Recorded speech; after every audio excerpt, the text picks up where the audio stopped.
The crystalline council chamber shimmered with an unnatural glow, its walls alive with shifting hues of blue and silver. The gathered alien representatives loomed above Commander Lila Kale, their forms projected by hollow emitters into elongated shapes that flickered slightly with each breath. She was the only human in the room, her boots planted firmly on the polished black floor as the stares of a dozen alien species bore into her like sharpened blades. At the center of the chamber, a holographic earth rotated slowly, bathed in soft green light. Above it, a projection of a metallic structure hovered ominously, a gargantuan device shaped like a crescent moon, its edges bristling with cannons. Vazarik, a member of the insectid Zelthri species, stepped forward, his segmented legs clicking against the floor. His voice was a low, chittering hum, amplified by the chamber's acoustic fields. "Commander Kale," Vazarik began, the translucent plates of his face flexing in mock concern. "The evidence speaks for itself. This construct, capable of destabilizing gravitational fields, is unmistakably of human design. Your kind has broken the Concordance Accords and created a weapon of annihilation. For the safety of the galaxy, humanity must be contained, permanently." Murmurs spread through the council like ripples in a pond, growing louder with each passing second. Lila's fingers curled into fists at her sides, but her expression remained unreadable. She took a steady breath and stepped forward, her voice cutting through the rising noise like a blade. "This is absurd," Lila said, her tone sharp but measured. "No such weapon exists. Humanity has adhered to the Accords for over a century. If you're going to accuse us of violating galactic law, you'd better have more than some conveniently vague hologram." Vazarik's compound eyes glittered with malice. He gestured toward the projection, and the image shifted, zooming in on the supposed weapon. "The design matches human engineering patterns. The energy signature corresponds with technology you developed during your colonial wars. And the trajectory of its construction indicates it orbits near your colony on Kepler 112c. Lila felt the weight of the accusation settle over her like a suffocating shroud. The image was convincing, too convincing. She glanced at the council members, their forms looming above her like gods passing judgment. Some looked skeptical, but others were visibly alarmed. "You've been waiting for this moment, haven't you?" Lila said, turning back to Vazarik. Her voice carried a dangerous edge now, her words striking like a whip. "It's no secret the Zelthri have always wanted humanity out of the equation. You'd frame us for galactic treason just to make it happen." The insectid tilted his head, his mandibles clicking softly. "Commander, I find your accusations offensive. The evidence is clear. If humanity has nothing to hide, then surely you won't object to the Concordance taking immediate action." A voice cut through the tension, smooth and deliberate. "Enough." Lila turned to see Counselor Thraxon of the Marathai, his crystalline form refracting light in 1,000 directions. His voice was calm, yet the authority in it silenced the chamber. "Commander Kale has a right to defend her species," Thraxon said. "However, the evidence presented cannot be ignored. A vote will be held on whether to authorize immediate quarantine of Earth and its colonies. Until then, Commander Kale, you have 48 standard hours to provide proof that these allegations are false." Lila's stomach churned, but she forced herself to nod. 48 hours. I'll prove this is a fabrication." Vazarik's mandibles curved upward in what might have been a smile. "Then the countdown begins. I wish you luck, Commander. You'll need it." The doors of the council chamber hissed shut behind Lila as she stormed down the corridor, her boots echoing against the metal floor. Her second-in-command, Lieutenant Arden Jax, was waiting for her by the docking bay. His broad shoulders and stern expression gave him the appearance of a human fortress, but the flicker of worry in his eyes betrayed his calm exterior. "How bad is it?" Jax asked as she approached. "Bad enough," Lila muttered, rubbing her temples. "They've pinned us to the wall with fake evidence, and I've got 2 days to tear it apart. If I fail, Earth's done for." Jax's jaw tightened. "Do you think it's the Zelthri?" "Of course it's the Zelthri," Lila snapped. "Vazarik's been pushing this narrative for years. He wants us out of the picture permanently." she sighed, her frustration boiling over. But this isn't just politics. Someone went to a lot of trouble to fabricate that weapon. If we don't find out who and why, it won't matter what we say, they'll win. Jax nodded, his expression grim. The Indomitable is prepped and ready. Where do we start? Lila glanced out the viewport, where the vast expanse of space stretched endlessly before them. Somewhere out there was the answer, buried beneath layers of deceit and sabotage. We start with the signal, she said. The energy signature Vezeric mentioned, it has to be traceable. If we can find the source, we can prove it didn't come from us. Jax hesitated. And if it did come from us? Lila's eyes narrowed. Then we figure out who's working against us, and we stop them. No matter what. Back aboard the Indomitable, the bridge was a flurry of activity as Lila and her crew prepared for departure. The hum of the ship's engines was a comforting backdrop to the chaos, a reminder of the power they carried with them. Commander, said Dr. Elara Vance, the ship's chief scientist, as she approached Lila with a datapad in hand. I've analyzed the hologram Vezeric presented. The design is sophisticated. It's based on human schematics, but there are anomalies in the structure. It's almost like someone deliberately made it look like our work, but with subtle errors. Lila studied the datapad, her brow furrowing. So it's a forgery. But why go to so much trouble? Who benefits from framing us? Vance hesitated. That's what worries me. Whoever did this had access to advanced knowledge of our technology, and the resources to build something on this scale. Lila's stomach sank. Which means this isn't just about politics. It's a coordinated attack. Jax appeared beside her, his expression tense. Commander, we've picked up a faint energy signature matching the weapon's profile. It's coming from the Kara Nebula, just outside Concordance-controlled space. Lila's eyes narrowed. Set course for the nebula. If someone's trying to paint us as the villains, it's time we show them what humanity does best. Jax raised an eyebrow. And what's that? She allowed herself a faint smile. Fight back. The Indomitable roared to life, its engines igniting as it tore through the void. The countdown had begun, and humanity's fate hung in the balance. The Indomitable hurtled through the dark void of the Kara Nebula, its sleek hull slicing through clouds of glowing, emerald gas. The bridge was bathed in the greenish hue of the nebula, the crew tense as they worked. Commander Lila Kale stood at the center of the command console, her gaze fixed on the shifting shapes of the nebula ahead. The countdown clock on the holographic display loomed over them, 38 hours remaining. Status report, Lila said, her voice steady despite the mounting pressure. Lieutenant Jax, seated at the tactical station, tapped a series of commands into his console. We've locked onto the signal. It's faint, but consistent. Origin point is a derelict station near the center of the nebula. I'm picking up residual power signatures, likely running on emergency systems. Dr. Elara Vance appeared at Lila's side, clutching her datapad. That station shouldn't exist. According to Concordance records, this sector is uninhabited. Whoever built it wanted to keep it hidden. Lila frowned, her mind racing. And now it's broadcasting the exact energy signature Vezeric used against us. Convenient. Too convenient, Jax muttered. Feels like a trap. Lila nodded. It probably is. But if there's even a chance the truth is there, we can't ignore it. Helm, take us in, but keep shields at maximum. I don't want any surprises.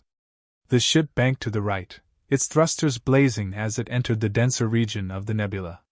The swirling gases thickened, obscuring the stars, and the ship's sensors began to flicker. The air on the bridge grew heavier, the tension palpable. Signals getting stronger, Jax reported, his fingers flying across the console. We'll be in visual range in 30 seconds. Lila leaned forward, her eyes narrowing. Elara, if we find anything incriminating, can you isolate it and get it back to the Council in time? Elara hesitated, then nodded. If the data's intact, yes. But if it's been heavily encrypted or fragmented, then we'll make time, Lila said firmly. We have no other choice. The derelict station emerged from the nebula's haze like a ghost, its dark silhouette illuminated by faint, flickering lights. It was massive, larger than Lila had anticipated, its exterior pockmarked with damage. Strange spires jutted out at odd angles, and a central dome glowed faintly with a sickly orange hue. By the stars, Jax whispered. That thing looks ancient. Life signs? Lila asked. None detected, Jax replied. But I'm getting irregular energy spikes from the central dome. Could be automated defenses. Or something worse, Alara added quietly. Lila straightened. Jax, prep a boarding team. We're going in. The boarding shuttle docked with the station's airlock with a metallic clang, the sound echoing eerily through the dead silence. Lila, Jax, Alara, and a small team of armed Marines stepped into the station's dark interior, their footsteps echoing against the metal floor. The air was stale, laced with the metallic tang of oxidized systems. Lights, Lila ordered. The Marines activated their shoulder lamps, beams of white light cutting through the gloom. The corridor was narrow and twisted, its walls lined with exposed wires and broken panels. Strange markings, alien glyphs, were scrawled across the metal, their meanings indecipherable. This place wasn't built by humans, Alara said, her voice low. Then who built it, and why does it have our energy signature? Lila replied, her tone sharper than intended. No one had an answer. As they moved deeper into the station, the energy spikes grew stronger. The faint hum of machinery echoed through the halls, growing louder with each step. Finally, they reached a large chamber at the heart of the station. The room was circular, its walls lined with dark monitors and control panels. At the center, a massive console pulsed with orange light, tendrils of energy snaking through the air like living things. Alara rushed to the console, her hands already working on the interface. This is it. The signal's originating from here. Give me a minute to access the data. Make it quick, Lila said, her eyes scanning the room. Jax stood by the entrance, his rifle at the ready. I don't like this. It's too quiet. As if on cue, the station shuddered violently, and a deep, mechanical groan echoed through the chamber. Commander, Jax said, his voice tight. We've got company. Sensors are picking up incoming vessels, fast movers. Lila swore under her breath. How many? Too many, Jax replied. Vazarik's goons, if I had to guess. They're not here to negotiate. Alara's voice cut through the tension. I've got something. The data logs show this station was used as a weapons testing site, centuries ago. The designs are based on ancient human schematics, but they've been modified with alien tech. This isn't ours, Commander. It's a setup. Can you prove it? Lila asked. Alara nodded, her fingers flying across the console. I'm downloading the data now, but it's massive. I need more time. You've got 2 minutes, Lila said. Jax, secure the perimeter. If they breach, we hold them off as long as we can. The team moved into defensive positions as the station trembled again. The faint sound of weapons fire echoed through the corridors, growing louder. They're cutting through the outer hall, Jax reported. We're outnumbered and outgunned. We just need to hold them off, Lila said, her voice steady. Alara status? Almost there, Alara replied, sweat beading on her forehead. Just a little longer. The first wave of attackers burst into the chamber, a mix of heavily armed mercenaries and robotic drones. The room erupted in chaos as the Marines opened fire, their weapons lighting up the dark space. Lila joined the fray, her sidearm precise and deadly as she took down 2 drones in quick succession. Jax barked orders, his rifle spraying suppressive fire. Alara, we're running out of time.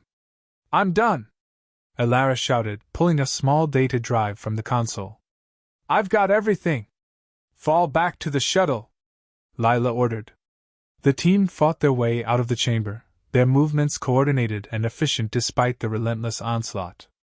The station shuddered violently as the attackers began targeting critical systems, explosions rocking the structure.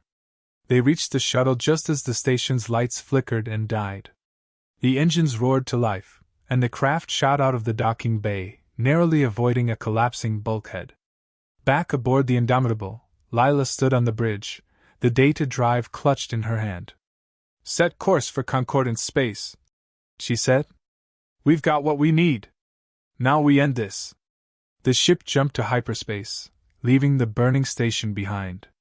Lila stared out the viewport, determination etched into her features.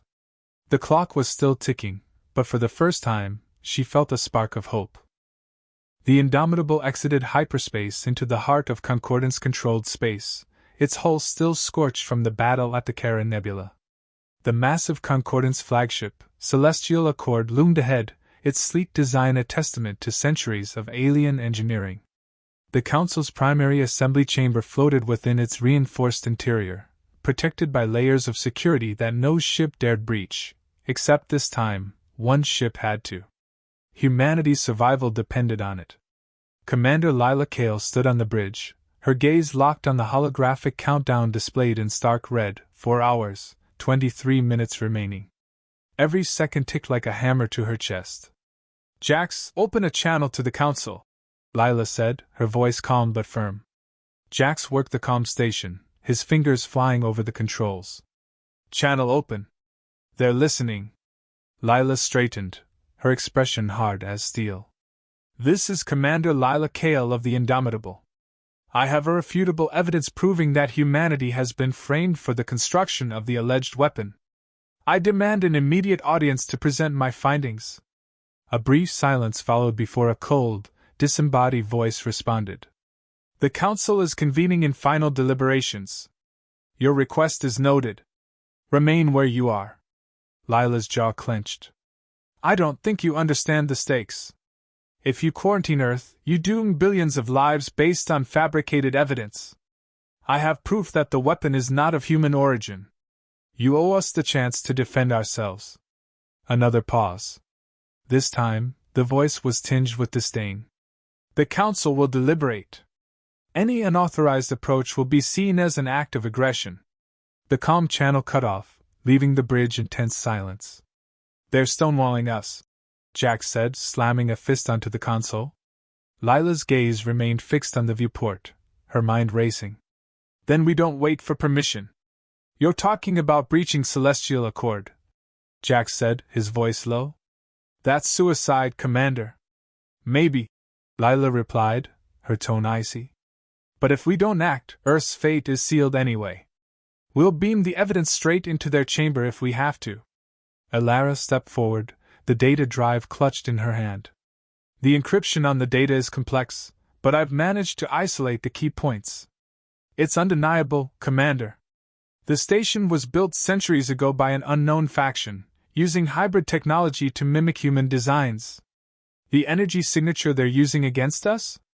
It's artificial, deliberately planted to match our systems." Lila nodded, her resolve hardening. "Good. We'll make them listen." The Indomitable powered forward, shields at maximum as it approached the flagship. Alarms blared across the bridge as the Concordance fleet locked onto them. "Multiple vessels targeting us," Jack said, his hands steady on the tactical controls. "They're warning us to stand down." "Maintain course," Lila ordered. "If they fire, we hold shields and push through. We're not here to fight, we're here to end this." Alara worked furiously at her console. "I've prepped the transmission. As soon as we're within range of the Council chamber, I'll broadcast everything. They won't be able to ignore it." The first shots came moments later, warning blasts that skimmed the Indomitable's shields, causing the ship to shudder. Lila gripped the edge of her console, her voice steady as she barked orders. "Evasive maneuvers. Keep us on target. Jax, monitor shield integrity." "Shields holding at 78%, Jax replied, his tone tense but focused. The Concordance fleet closed in, their ships weaving into formation to block the Indomitable's path. Lila's stomach churned, but she refused to falter. "Commander," Alara said, her voice tight, "if they fire full salvos, we won't survive long enough to transmit the data. Then we make them hesitate." Lila said. Patch me through to all channels. Jax nodded, and Lila stepped forward, her voice cutting through the chaos. This is Commander Kale.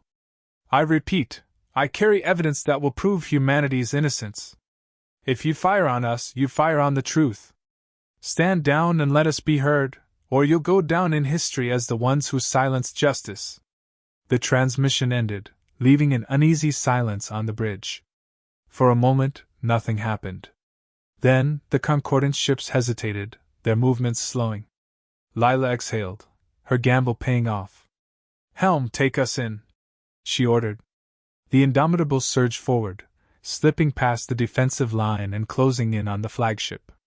As they neared, the council chamber's massive dome came into view, its crystalline structure gleaming in the void. Broadcast range in 60 seconds, Ilara said. Jax's console lit up with new warnings. Incoming fighters, fast and armed. They're not playing around this time. Hold them off, Lila said. We just need 60 seconds. The ship rocked as the first wave of fighters opened fire, their plasma rounds slamming into the shields. Jax directed counterfire, his precision keeping the attackers at bay, but the strain was showing. Shields at 42%, he called out. 30 seconds, Ilara said, her voice strained. The fighters pressed harder, their barrage relentless. The ship groaned under the assault, alarms blaring as systems began to fail. Shields critical, Jax shouted. One more hit, and we're exposed. Hold the line, Lila barked, her focus unshakable. The final seconds stretched into eternity, every moment a battle for survival. Finally, Ilara slammed her hand on the console. Transmission sent! The Council has the data! Lila's heart raced as she turned to Jax. Pull us out! Full retreat! The Indomitable veered sharply, its engines roaring as it sped away from the flagship. The fighters gave chase, their fire relentless, but the ship held together, limping back toward the Concordance fleet's perimeter. On the bridge, the tension was suffocating. Lila's eyes remained locked on the main display, where the Council Chamber's response, or lack thereof, would decide everything. Commander, Jax said, his voice low. We've done all we can. Now it's up to them. Lila nodded, her hands clenched into fists. And they'd better choose wisely. The wait was excruciating. Minutes passed like hours as the Indomitable drifted in the void, its systems battered but operational. Then, at last, a transmission came through. The voice of Counselor Thraxon filled the bridge, calm yet tinged with urgency. Commander Kale, your evidence has been reviewed. The Council is in agreement. Humanity has been exonerated. The weapon was indeed a fabrication, and further investigation will determine those responsible. Stand by for reparations and a formal apology. Cheers erupted across the bridge, the weight of impending doom lifted in an instant. Lila sank into her chair, the exhaustion finally catching up to her. She allowed herself a small, weary smile. Jax, she said, her voice soft but steady. Set a course for home. It's time to let Earth know we're safe. The Indomitable turned toward the distant stars, its battered hull glowing faintly as it disappeared into the void. Humanity had faced the brink of annihilation, and won. But Lila knew the fight wasn't over. Somewhere out there, the real enemy was still watching.